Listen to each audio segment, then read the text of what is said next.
As Congress works on the annual defense policy bill, an amendment offered by U.S. Representative Steve Russell of Oklahoma has triggered a firestorm on Capitol Hill.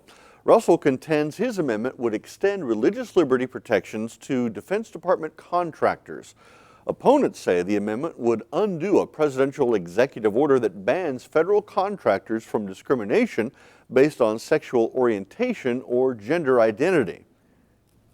Congressman Russell joins us to discuss his religious liberty amendment, tensions over government spending, and other issues on Capitol Hill.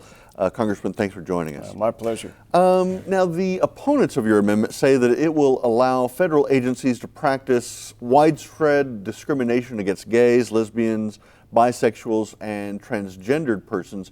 What exactly does the amendment do? Yeah, it doesn't do any of that. In fact, what it does do is that it protects religious groups that have religious charters specified under current law in the Americans with Disabilities Act of 1990 and the Civil Rights Act of 1964.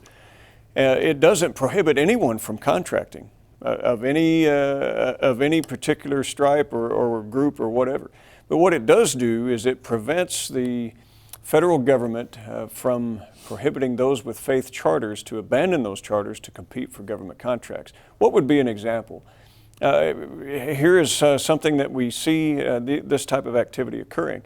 Let's say you're a military chaplain, you have a chapel, Protestant or Catholic, whatever it might be, and now you want to hire a religious education director. So you would contract with a group to do that. Normally, you would hire somebody that has your faith, Catholic, Protestant, or a mosque or a synagogue, whatever it might be for that military entity. Is it right that you should be forced to hire an atheist to be your religious education director? I mean, that would just be absurd. Now, you could say, well, we have to make them because they're discriminating on religion. No, these exemptions are in current law. They've always been in current law. And the reason I filed my amendment was the president issued an executive order that clouded this and created some ambiguity, and we saw real-world examples where they were trying to prohibit contracts based upon these exemptions. And so we codified it, put it in law, and there it is. Have you been surprised by the reaction to it? I think it's amazing how people will try to turn the free exercise of religion on its head these days. Culturally, we see it all over the country. The framers, they didn't want a national religion, but they didn't want a national religion because they felt if they had it, it would prohibit the free exercise of religion with other groups. And so it's as old as the First Amendment. I've been defending the Constitution since I was 18, and I haven't stopped today. All right. Now, there have been some tensions within the Oklahoma delegation involving the $1 trillion omnibus spending bill. Why did you vote to support that? Well, there's a little bit of confusion about what an omnibus is. It is a consolidated appropriation. In a nutshell, each year we're supposed to get 12 different appropriation measures done. They go through the House, the Senate, President signs them, government's funded. We haven't done all 12 since, I don't know, maybe Eisenhower was president. Instead, we get things like the defense authorization, transportation, some of the others will get them done, and what we don't get done, you got two choices. You consolidate it, which is called an omnibus, or you do a continued resolution, which is previous spending, can't amend it, can't affect it, or you shut down the government. Those are your choices.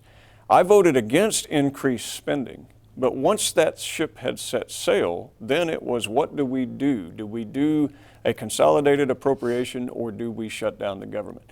In this case, because I had already opposed the increase in spending, we tried to impact the consolidated appropriation, and we got some good things done. One was the lift of the ban of export of petroleum. 40 years bad policy changed. Section 179 rule for small businesses, ranchers, farmers, that sort of thing, where they couldn't write off equipment and things at the end of the year. Now permanent. We're not monkeying around with that anymore.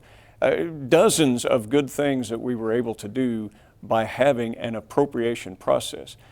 Previous years, I think 5 or 6, we had not done any appropriation. It was only continued resolutions. Last year, we actually did appropriation, and that was a first in many years. All right. Thank you, Congressman Steve Russell, for Thank joining you. us. It's great to be here. Thanks.